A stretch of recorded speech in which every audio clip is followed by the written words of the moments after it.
Hi everyone, good evening. I hope all of you are doing well. We'll start the session very quickly. I'm just waiting for a quick confirmation that the entire audio video bit is working fine, and then we'll begin. Okay. All right. So I think we are good to go. Those of you who have any questions, please let me know. You can put it in the chat section. I'll be happy to answer all the queries that we get as part of today's session. The planned duration is about 30 to 45 minutes, but we'll see how it goes. And very happy to take any questions that you may have. I'm doing very well, thank you. Thanks Manu for asking. Hope you're doing well too. And thanks everyone for joining.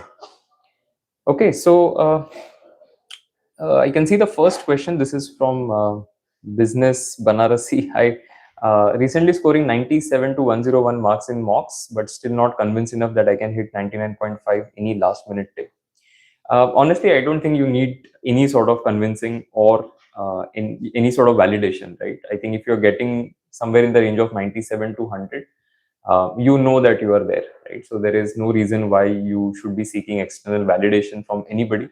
I think you're doing pretty well. Just continue to put in the effort that you have put in so far, and just take care of your mindset in the last few days. And of course, on the test day, you have to do very well. But if you're doing consistently in that range, there's absolutely no reason why you should not be able to replicate that performance on the test day. Okay. So all the best to you. Hi Aditya, this is from Naneshwar. How to improve accuracy in RC? Now, firstly, you have very limited time available with you. You cannot completely change too many things in the last few days.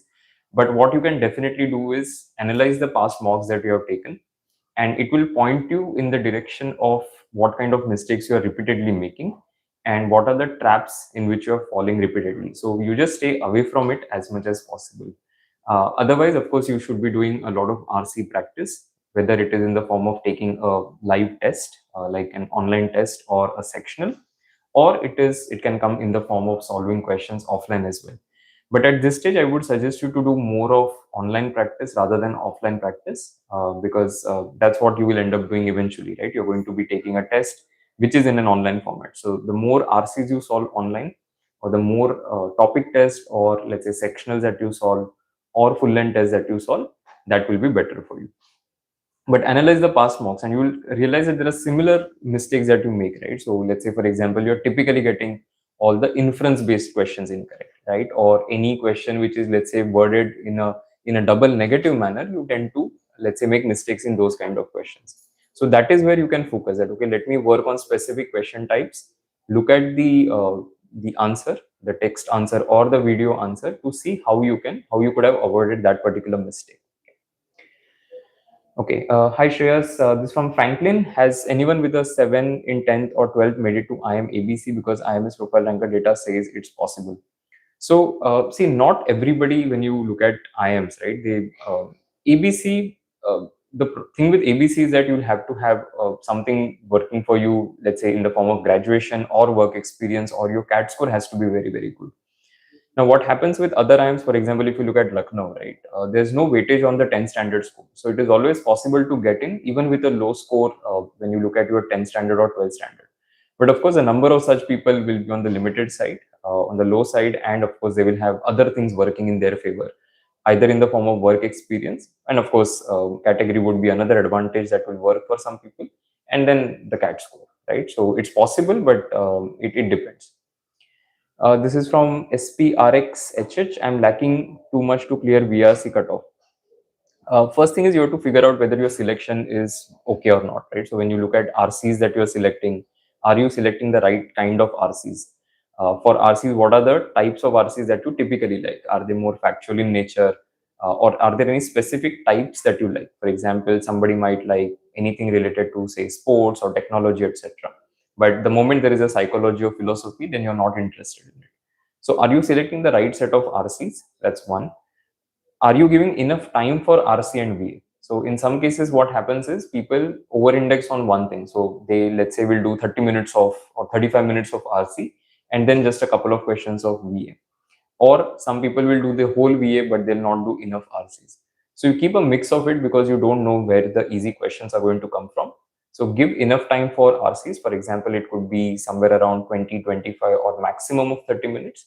For VA, typically 10 to 15 minutes is what you should be looking at. So see what kind of questions are the ones where you typically make mistakes. It could be parajumbles, it could be, let's say, summary based questions, right? So wherever there is a problem, you have to attack that. This is from Palak. I am stuck at 30-35. What should I do? See, you have to analyze your past mocks at this stage. Right? If you haven't done it already, I will definitely look at all my mock performances to see what are these topics where typically I'm not good, right? And there are two ways from here. One is either you can improve in the limited time, or you decide not to put any further effort in it. Okay, just to give an example, let's say maybe you have not done permutation combination so far. One way is you can do basics in the limited time available, or you can say that no, I'm not going to do that, but instead I will sharpen the other areas where I think I can get a good score. So there are choices that you have, and you'll have to make a decision, right? So analyze your mocks, and that will point you in the right direction. Please release Simcat take homes as 111 to 120th sectional test. Okay, we'll take a call basis this. We'll discuss internally and let you know if we plan to do that. From EWS category currently having, this is Jatin. From EWS currently having average score of 60 to 70, should I apply for FMS? So we have made a video on FMS form filling guidelines. In that I have given a detailed description with respect to cutoffs of the last 2 years and the percentile equivalent that would be needed for individual categories. So I suggest that you have a look at that video. You will find your answer there. This is from Rohan. Hi Rohan, what to do in the last few days? Not an engineer, so not so great at Quant and DLR. So last few days has to be, and this is again same for everybody, whether you are an engineer or not an engineer. You have to do a mix of past year papers if you haven't done them already, and Simcats.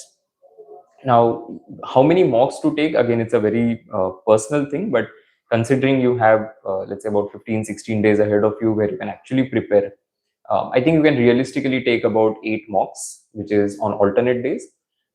And that's a full length paper, right? So it can be either a mock or it is a past cap paper. On the remaining days, you analyze the past performances, you analyze the mocks that you will end up taking from now on, or you do past year questions without any time limit, right? So that is another way to cover as many past year questions as possible. So that is what I would recommend to anybody, whether you are an engineer or not an engineer. And don't worry, it doesn't matter honestly whether you're an engineer or not, because whatever quant you have studied and whatever DLR you have studied, right? At any point of time, did you ever feel that, okay, this is super high mathematics that I'm doing? Not really, right? I mean, there's nothing which is, so engineers may feel that they have an advantage, but it's not like that. It's not like that.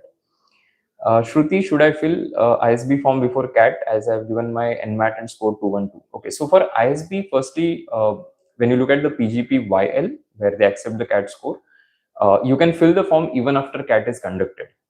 So the deadline is, I think, 15th or 16th December, roughly around that. So you still have time. I would suggest all of you to wait and not fill the ISB form right now.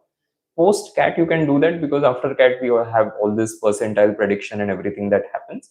So basis that you can apply, because see, there's no point applying to it right now, making the payment, and then realizing that, oh, I have not done well on the CAT and I'll not get a call.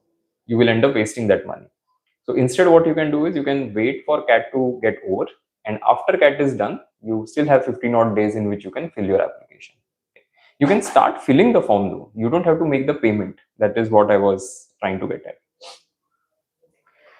Okay, unique status. I am really bad in QA. Any tips? Past year questions. So I will definitely go all out and do pretty much all the past year questions that I can find, and study all the concepts that have been covered.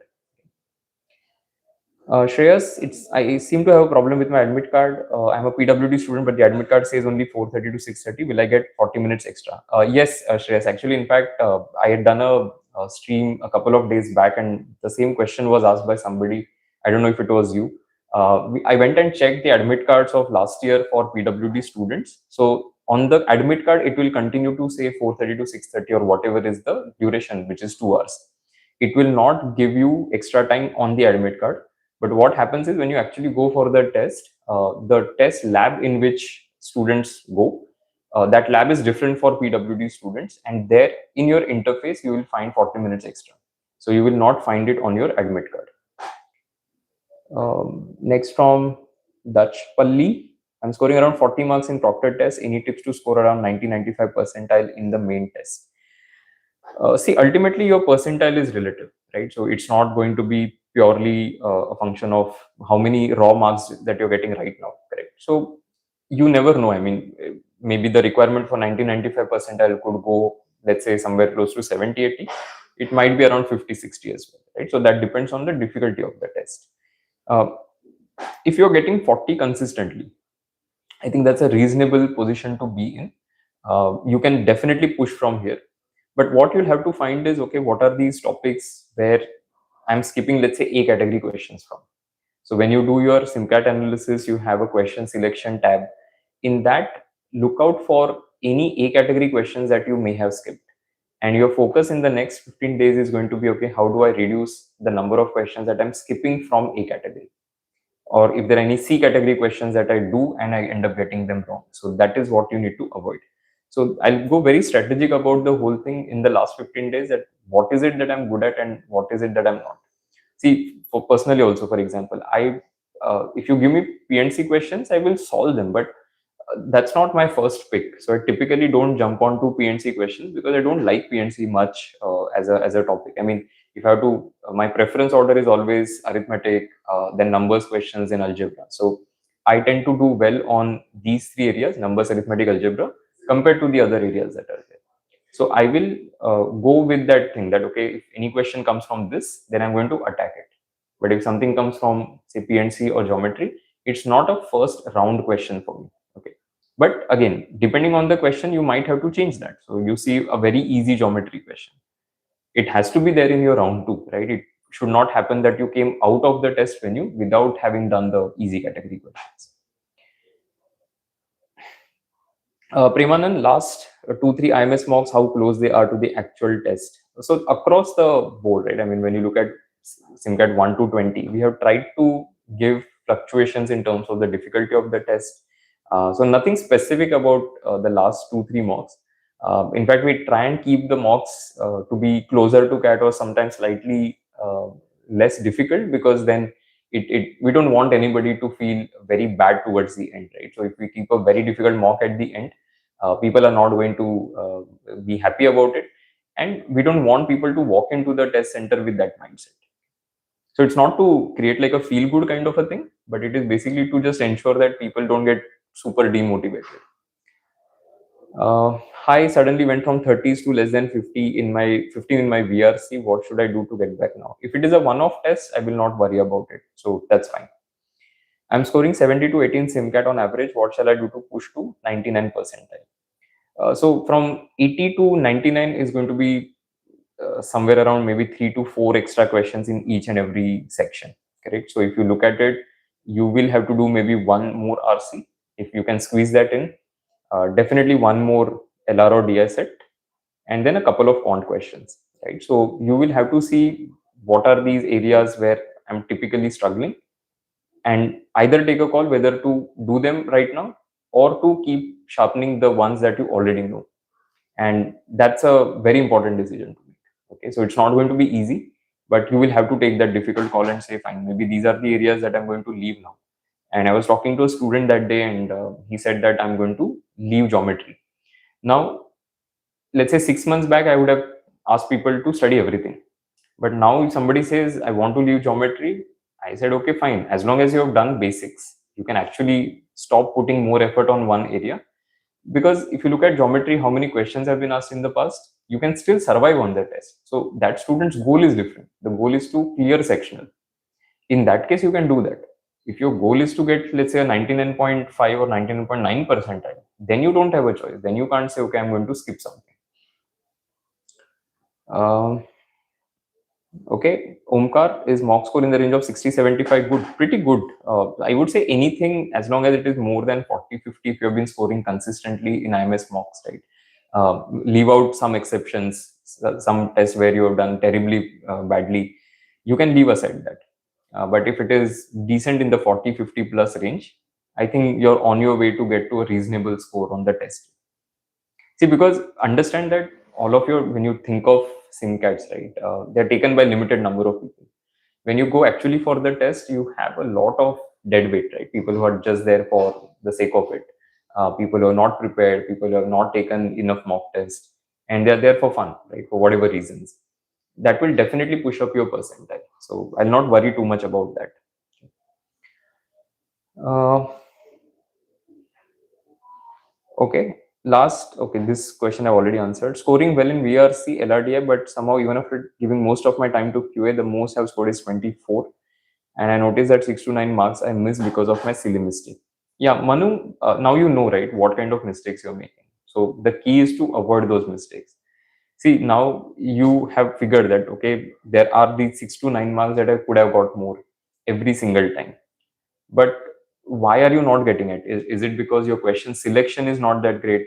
Is it because those particular topics you have not studied well? So you will have to find that, right? So what exactly is the root cause? And then solve that problem. So it's not that you will not be able to improve from here. You will definitely be able to improve. But you have to take care of these things. So what was your speed while solving these questions? Are you spending, let's say, more than 3 minutes per question? Then you'll have to control that. So all of these things put together will create an impact. 60-17 Simcats, how much will I get in actual CAT? It depends, right? So it completely depends. But we have observed that for majority of our students, the actual CAT percentile is more than the Simcat percentile. So you should definitely not be worried about that right now. How to get to know if CAT got easy or tough as a slot one person, level of difficulty. So you keep one particular slot in your head from previous year, and then work relative to that. So for example, let's say you have solved CAT 24 slot 1, and now you'll be taking CAT 25 slot 1. So you do parallels between them and say, okay, fine, compared to CAT 24 slot 1, maybe this looks easier. Let's say VRC looks easier or Quant looks more difficult. And accordingly, you can adjust your attempts. So that is one way to strategize if you want to do that. Otherwise, don't overthink about the difficulty of the test while you're taking the test, right? You have to just figure out that, okay, am I doing well? Am I, let's say, doing justice to the paper that is there in front of me, without thinking of what the cutoffs could be. And the cutoff is the outcome, right? So you don't know exactly what will be the case, but what is in your control is how many questions you can solve and what is the strategy that you follow, how do you execute that. So you worry about that first rather than just see, this is what we also do, right? So we when we talk about difficulty, we always talk in terms of relative things, that this was very similar to, say, CAT 24 slot 1 quant or CAT 23 slot 2 VRC, right? The reason for that is because when we speak like that, it is easier to estimate what the cutoffs are. Okay. This is from Anushka. I have slot 3. I want to know what should be the daily routine so that we feel fresh during the test, and also my VRC scores dropped suddenly. My accuracy was 90, it dropped. Occasional drops, I'll not worry about that. So it's completely fine. Regarding slot 3 routine, so firstly, you start taking all your mocks in the same slot, which is true for whether you're in slot 1 or 2 as well. And make your entire calendar or schedule in accordance with that, right? So if I have a slot 3, what time I should be sleeping and waking up, I will start changing that from now on, so that when I actually go on the test date, I know that between 4:30 to 6:30, I'm going to be in the absolute sharpness of my mind state, right? So I'm not going to be fatigued or bored, or let's say I'm not feeling lazy on that particular day. Right? So you have to repeatedly do that. And that is why all Simcats from now, we recommend that you take in the same slot purely to adjust your body clock. Okay. Most of the questions I can see are repeated, so I've answered a lot of them.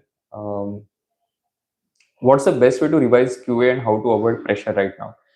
Okay, so the way to avoid pressure is to stay away from negative people as much as possible and not worry too much about what you will be doing on the test date. So you have to think, okay, today I have this plan that I have decided for myself. I'm going to, let's say, take CAT 23 slot 1. I'm going to do one particular Simcat 17, for example, and I'm going to do analysis. So whatever I've decided for the day, I will just execute that and not overthink. I will continue to do activities that give me joy in some sense. It could be, let's say playing a musical instrument, or just hanging around, just maybe helping whatever your friends with something. So anything that keeps you calm, right? You can do that. But of course, on the test day specifically, you have to, and again, to answer that particular question about your QA revision, what I would do is, if possible, and for some people, I don't think they'll put in that effort. But if you can actually write down all the formulas once, right, it's not going to be a lot of effort if you ask me. Every topic would possibly take, if it is a small topic, maybe just 15-20 minutes for a topic to write down the formula. For a big topic, maybe like geometry, it might take you an hour and a half. But my revision, a lot of it is going to be just writing formulae and revising that. So if I just read through the formulae, I know more or less the concept. Right? For example, let's say very simple thing, right? Successive percentage change, two successive percentage change. So we do a plus b plus ab by 100, right? But there are other ways to solve that, correct? Which is, you can have 1 point, let's say 10% and 20% are the values. So 1.1 into 1.2 can also be done. Now, if I've just written it down, the core concept gets covered. That successive percentage change meaning what? That something changes and then there is another change that is happening on it. So a lot of revision is going to be just formulae. But see, if you are not planning to write the formulae, you can at least go through it from the book that you have. So the IMS courseware that is there, you can just go through it, or any other book that you have been using for preparation. If you're a non-IMS student, you can just go through the formula, and that's, if you, let's say for example, see a formula and suddenly you realize that, okay, maybe I'm not able to follow, read up more about it, right? Then actually go to the concept. So let's say you see a formula which is related to, let's say, nth term of a geometric progression, and now suddenly you realize, oh, I know the formula, but what is geometric progression? I have forgotten it. Go and read what a geometric progression is, right? That the rate remains constant. So this way you can revise rather than just trying to read the whole thing again. I will be strategic about it and do the stuff that will help me more, right?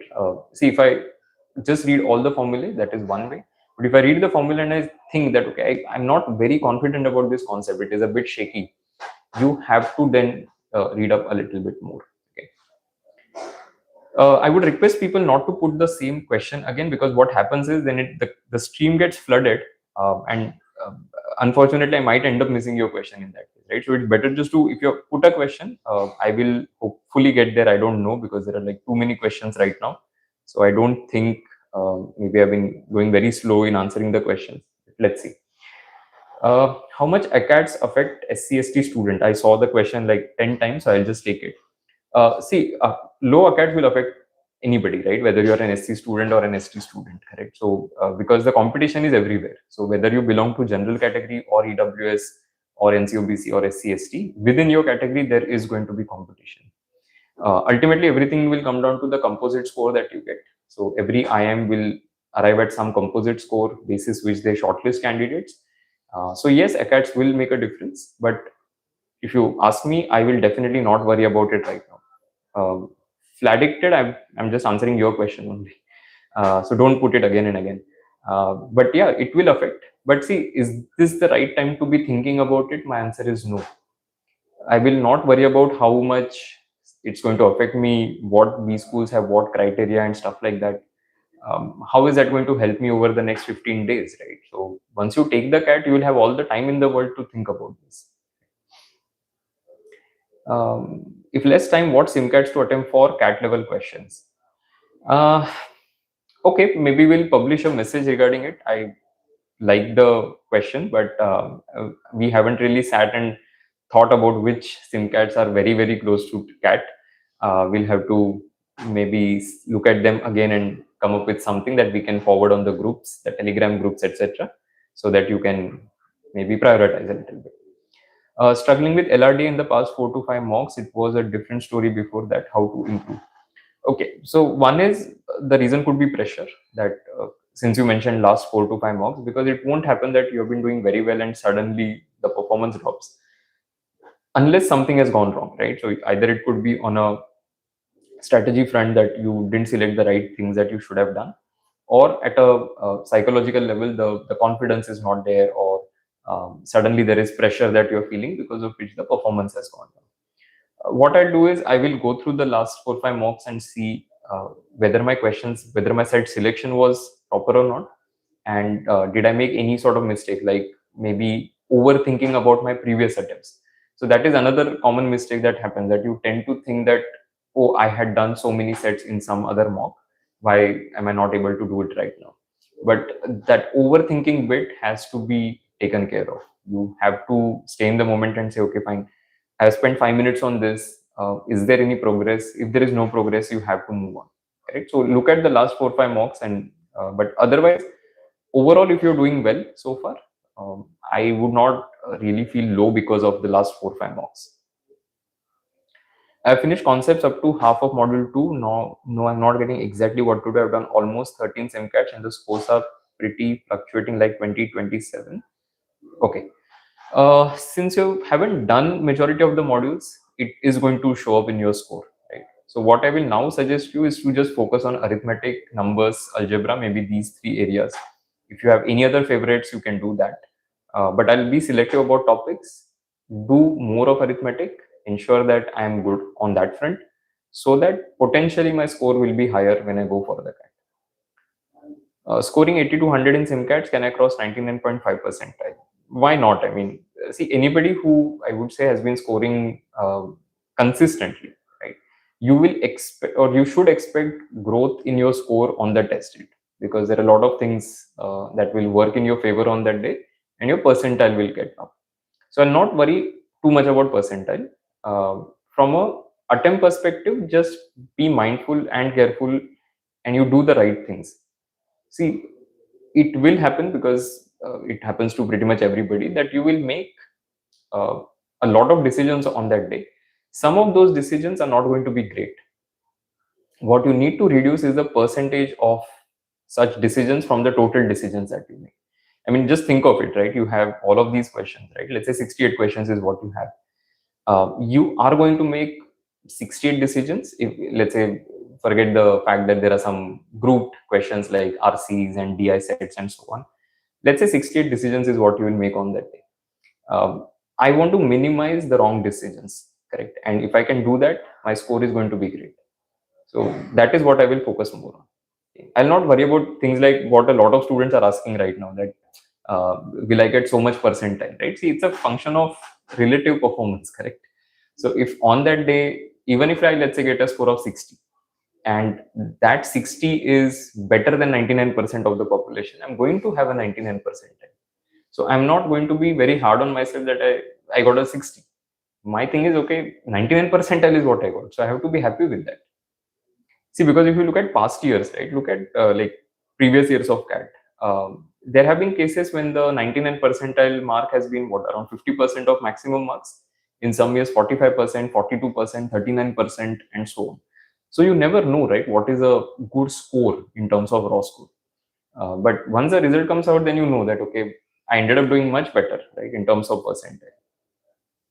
How is business analytics of IIFT? See, all of the videos, right? So whether it is IIFT form filling, MDI form filling, FMS form filling, we have covered a lot of things.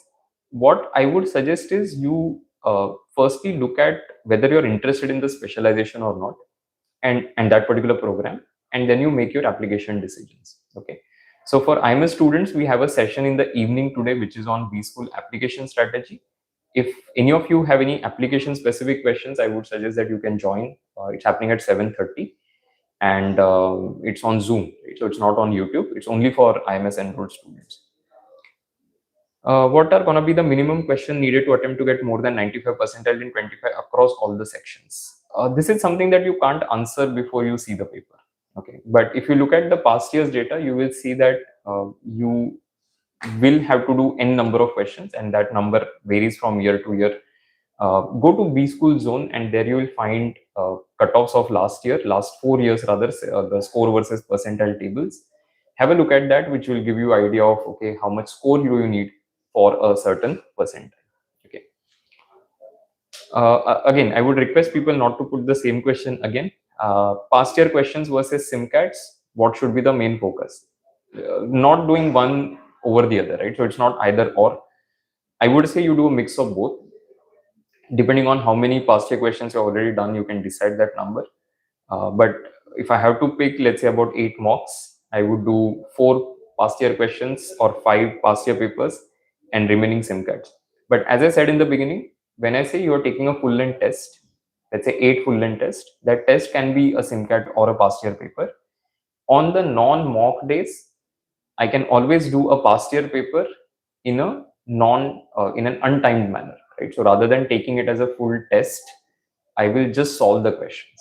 Okay, so that's the best way to cover or ensure that you have done all the past year questions at least. I'm able to do all the questions without timer, but under time my question selection and focus is not at place. How should I work on it? Okay, so Harshavardhan, you have to firstly understand that you have very limited time ahead of you. You have to be careful about what questions you're selecting and do them very, very well. See, this saying that I can do all the questions without timer, but under time, I'm not able to do it. One is speed issue, the other is pressure issue. You have to figure out, is it more speed issue or is it more pressure issue, right? And then address that. How do you address this is by taking more mocks, but that doesn't mean that you take mock every single day, because that will also not help you. So you need enough rest. That's why I said a mock every alternate day is the best thing that you can do, and then follow that up with past year questions that you can solve. If you analyze your past Simcats that you have taken, specifically, I would say focus on the question selection table, the rightmost side of it, where it shows how many C category questions did you attempt, and the leftmost side of that, where it shows how many A category questions you got right. So that is the table that I will really focus on. Okay. Should I fill FMS form? I'm getting 60 to 80s in mocks, non-engineer mail with 878. I've definitely answered this question in the video. So I would suggest all of you please watch the FMS form filling video. In fact, we have given the percentile range that you will need to be in a position where you can say, okay, fine, let me apply to FMS. Okay. So please have a look at that video, because I've given both composite score as well as percentile requirements from the last 2 years data. My VRC accuracy is between 50 to 60, what to do, but DLRQ is above 80. VRC accuracy between 50 to 60, I don't think you'll be able to push it too much in the remaining time, right? Let me be honest with you. You suddenly will not be able to take it to, let's say, 80%. But with this, what you can definitely do is, let's say I have 50% accuracy and I am attempting, say, 12 questions at this point of time, right? So I'm getting 6 correct. And of course, I'm getting a certain score because of it. What if I attempt 15 questions, correct? The additional 3 questions that I do, let's say with, what say, 50% accuracy, very difficult to say because it will be like 1.5 question correct is not possible. But let's say even if you get 1 question correct from that and you get 2 incorrect questions, so you get +3 and you get a -2, you are still +1. So now you have to take a call that whether can I improve my accuracy in the remaining time significantly, which looks unlikely. So can I at least increase my attempts? But sometimes what happens is when people increase their attempts, the accuracy goes down sharply. So you have to try it in a few mocks that if you increase your attempts, then what happens? So does it fall to, let's say, 40%? So if it is going to fall very, very badly, I would not increase my attempts. I would keep it like the way things are. But if it is mic got disconnected, okay, I think it's working fine, right? Somebody said mic got disconnected. I don't know if people are able to hear me clearly. But yeah, so to answer your question, right, I doubt if accuracy can be improved significantly, especially with VRC in 15 days period. But you can increase your attempts, and that should help. Past year questions from 21 to 24 cover all 3 slots or one from every year? All 3 slots. So if you can do all 3, nothing like it. Because all of them are different papers, right, ultimately. So the more papers you do, always better. Past year papers versus Simcat take homes. You can do a mix of it, right? So I definitely don't think it's an either or thing. You can do both. But it shouldn't happen that you have not done any of the past CAT papers. So I would say at least like a bare minimum number in my head for past CAT papers would be somewhere around 10. If you have done at least 10 past CAT papers, it's a decent position to be. If you haven't done that, then you need to do more. What do you expect from CAT 25? Any major changes in difficulty level or pattern? No major change as such, but if you look at the last few years, difficulty 23 was the most difficult. Otherwise, they have remained fair. I think in a certain range, right? More or less in the same range. So I think the difficulty won't change too much. The candidates have gone down, so that is in a way better for students. But again, I don't think the difficulty will change too much. And even if it changes, it will maybe change for one particular section in one particular slot. So you may have noticed this happen in the past. Those of you who have followed the analysis, is that sometimes what happens is, okay, I'm not sure. I think it's blinking, so I don't know exactly what the issue is. Anyway, so you may have noticed that what happens is, in one particular slot, let's say Quant is more difficult, then in another slot VRC might be slightly more difficult, in the third slot maybe DLR slightly more difficult, right? So that also may happen, you never know. And I generally don't like to estimate or sort of predict what is going to happen, because prediction is like a stupid thing to do. I mean, you never know what will eventually happen. So let's say you end up saying 10 things, and out of which 5 will happen, then you will come on YouTube and say, okay, I had mentioned these 5 things and they happened, but you will not talk about the 5 things that you said and they didn't happen. So that's why we don't get into speculation games. Is revising all Simcats enough? Good strategy, but then I will definitely add taking few papers. So actual tests, past year question papers, I will definitely solve that. Getting around 65-70 Simcats, how much can I improve within these days, and tips for that, especially DLR. DLR is all about selecting the right set, so you have to ensure that you're not selecting the most difficult or the second most difficult set on that particular day. If you can stay away from those two sets, definitely your score will improve. And from 65 to 70, I think you are in a position where there's a lot of room for improvement. So on a good day, you can definitely hit even, I think, closer to 80, 90 or even more. Getting 60 percentile right now, how much can I expect? So typically we suggest that you look at the predicted CAT percentile which is given in my IMS dashboard. If you're not an IMS student, then I would say you can estimate that by saying, okay, what is the gap to 100, and take about half of it and add to your percentile. So if you're at about 60 percentile right now, you can definitely expect to get something like an 80 percentile or more. But again, that is provided a lot of things happen. You perform to your potential, others also perform in a manner in which they are performing on the test, etc. Considering all of that, I think 80 percentile or more is a good enough estimate to have. But you can always do very, very well compared to the expectation. Is the predicted percentile on portal accurate? So again, we don't say that this is 100% accurate. What we have maintained is that this is based on a regression algorithm that we use, where the backend data is students from IMS for the last several years, how they performed on the Simcats, and then how they performed on the actual CAT. So basis that, we have created an algorithm that we use to predict. Should we take past year questions in time full length format, or just focus on solving and accuracy now? A couple of them I will take definitely as test. So if somebody wants like let's say if I was supposed to take the CAT, right? Maybe I'm a student, let's say. Now, if I'm a student, what I will do is I will do about 8 mocks in the remaining days. When I say mocks, it's basically a full-length paper. Out of these 8, I will ensure that around 4 or 5 are actual past year question papers taken as a test. The remaining will be Simcats. And on the rest of the days, what I'll do is I will analyze my Simcats that I may not have analyzed, and I will do past year questions in without any timer. Predicted CAT percentile is only for Simcats, not PYQs. Okay, so for past year questions, anyway the stats are there, right? So you know the score and you know the percentile, so you can refer to B School Zone for that.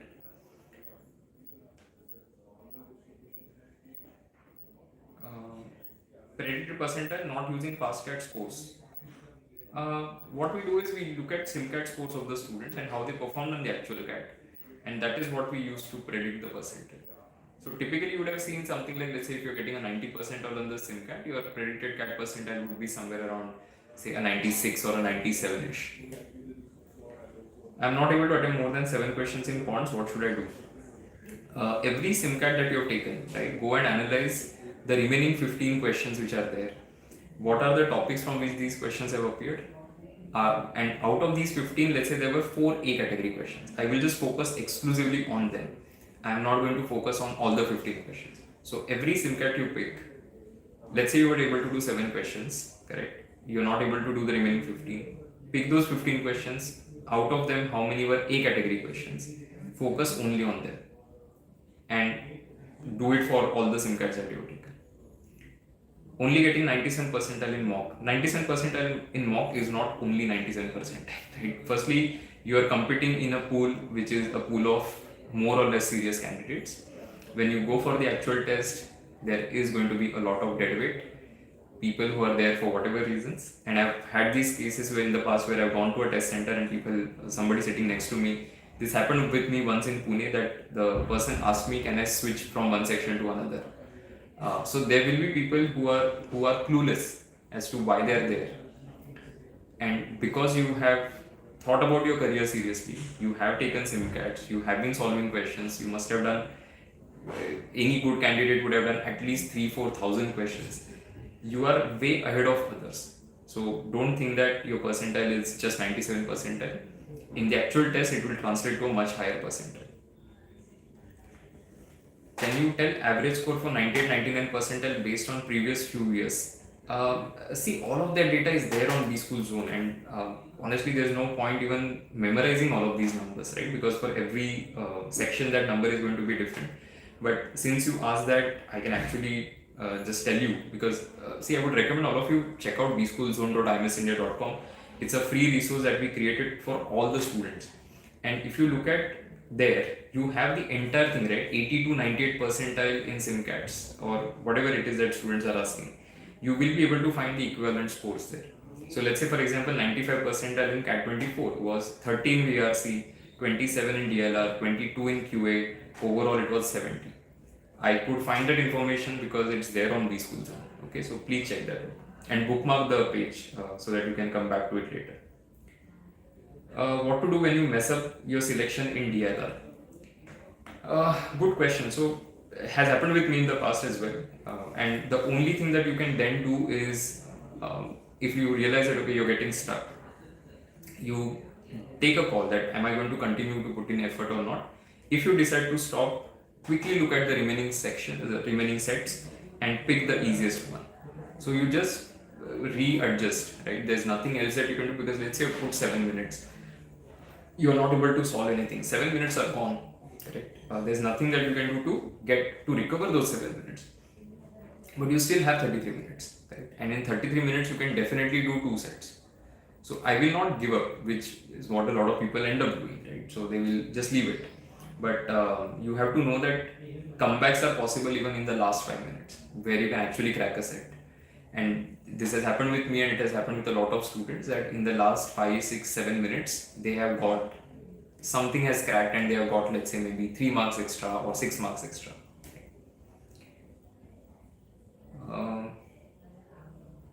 Okay, I was getting an instinct from many days that something bad is about to happen, and today I fell off from the stairs. My God.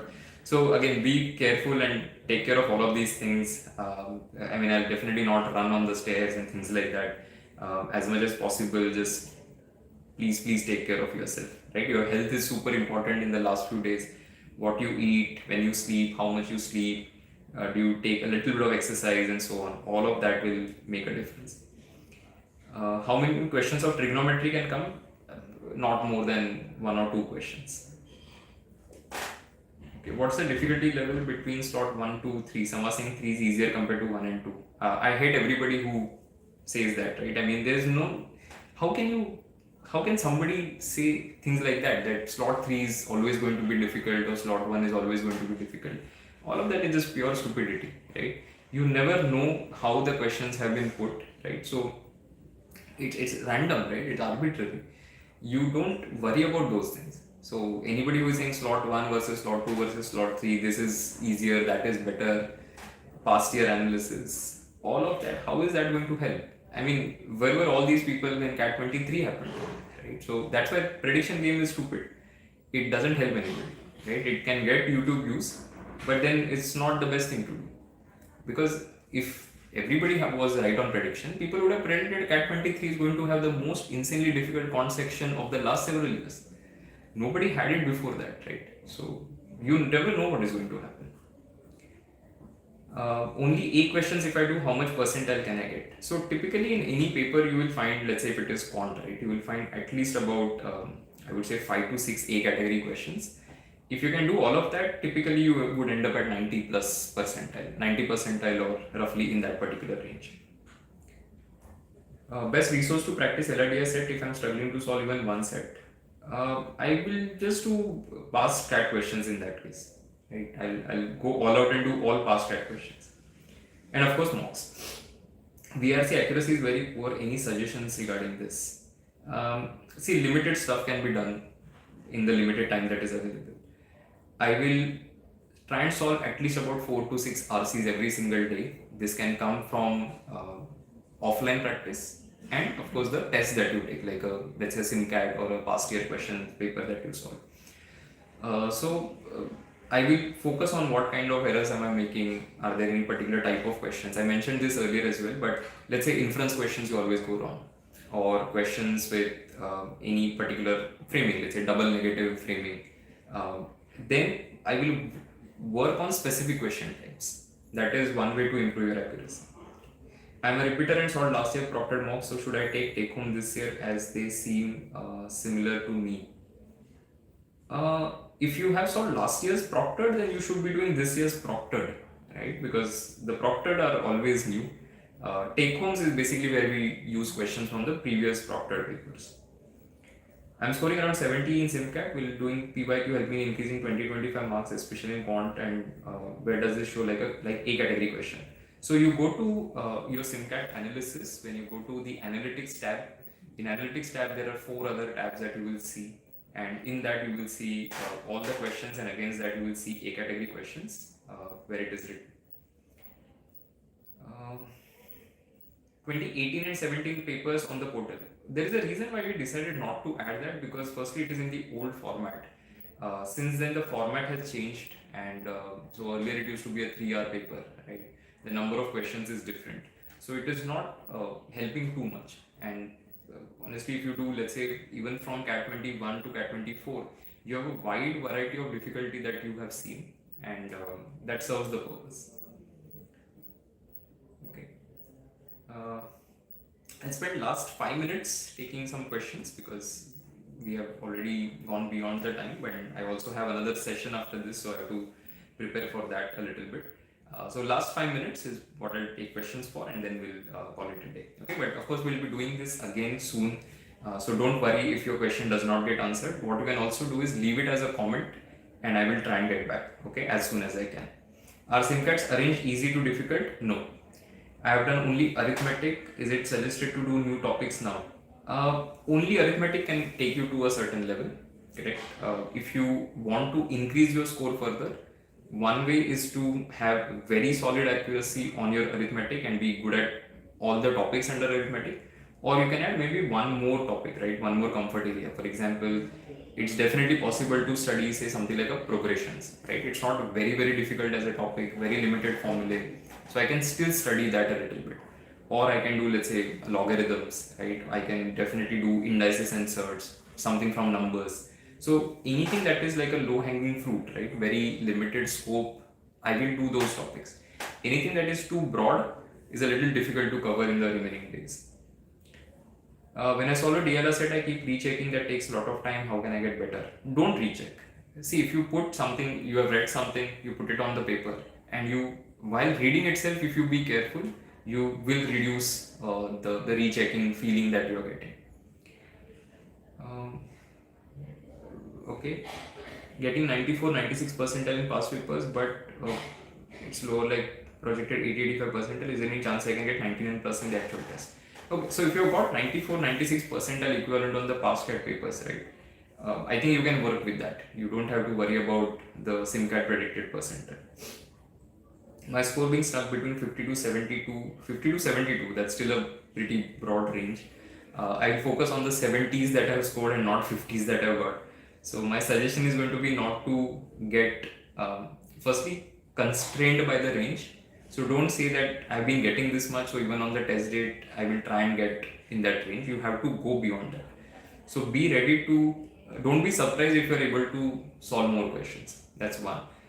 In your Simcats, if you treat every Simcat that is remaining with that sincerity and say that, okay, what if this is the CAT paper, and try and implement all the strategies that you're planning to do, see if you can get a better score because of that. See, right now we have spoken so much about strategy, but ultimately it will come down to you trying it out in the remaining 8 or 9 mocks that you're planning to take to be in the best shape possible. I've done all the Proctored till now and 5-6 take homes, and they seem similar to me. In that case, you can do past year questions, correct? You can do even questions from master classes as an additional thing.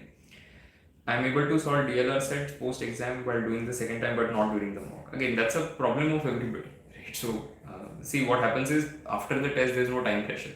So, we are able to do that. During the test, you have to, and that is what the CAT is, right? It is a test of how quickly you're able to take these decisions, that what is doable, what is not doable, and do a very, very good job at it, right?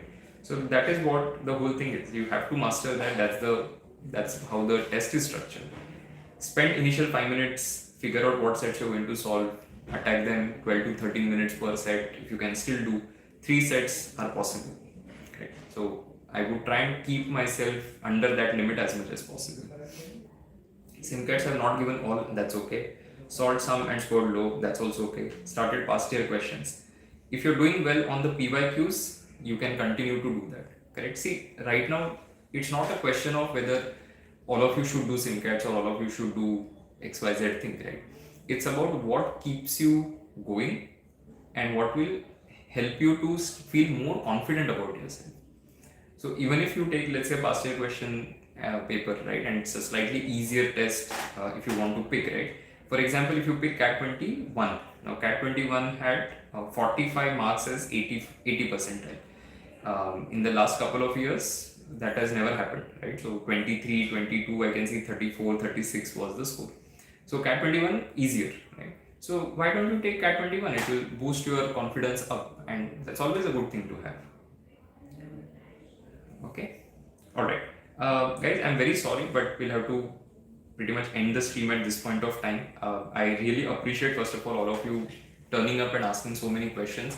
But see, if your question was not answered, I have a sincere request. You can put the question as a comment, and I will try and get back as soon as I can. Right? But unfortunately, I'll have to end here because we have I have something after this as well, so I need to go and take that session. As I said, at 7:30 we are doing a session for IMS enrolled students on the B School application strategy. Okay. I'll take one last question. Is it better to pick up a new topic from arithmetic and from DLR like tournaments? If it is a small topic, yes, you can do that. Okay, so that's why I said any topic which is limited in scope, logarithms for example, APGP, right, which are very limited formulae, can be mastered in a day, right? These are the ones that I can still pick, but I will not pick anything which is huge. Okay. CAT 21, 51, 58 score. 51 was 85 percentile and 58 was closer to about 90, 88, sorry, right? See, all of that data is again on the B School Zone. I just referred to that to answer that question. Okay. All right. I'll take one last question from Ayush. How to implement stop loss practically in mocks across sections, realizing too late that I spent excess time. You have to train yourself to look at the timer after about every 3 to 4 minutes. Okay, so for example, if I go through 3 or 4 Quant questions, naturally I will end up looking at the timer after that. So train yourself to look at the timer so that you're never lagging in that particular case. Then you are on the top of your time management game, that okay, at least now I know that maybe I've slowed down a little bit. Now I need to find very easy question to cover up. See, a lot of people ask how much time should I spend per question. On average, you will get an answer, but you can't spend the same amount of time on every single question, because there will be some questions where you might end up spending 4 minutes, get the question right, and then you do another question where you spend 2 minutes and get the question right. On average, you're doing very well, right? So it's not a problem. So don't think that every time you have to do something in under 3 minutes, but overall you have to find a balance in what you do. Okay, all right. So I'll stop here. If you have any further questions, please leave it as a comment on the video, and I'll get back to you soon. We are also planning to do another stream on Monday, so I will see you at that time. Okay. Thanks everyone for joining, and wish all of you all the best. All of you are doing very well, so don't worry. I know there will be those nerves and pressure that will start building up, but that's the challenge, right? That will determine who will end up doing well and who will not end up doing well. So I hope all of you are able to control yourself and keep that pressure and all of those anxieties aside and just focus on the process that you have decided for yourself. Okay. So all the best to all of you. Keep taking tests and don't lose hope. Okay. So bye. Take care.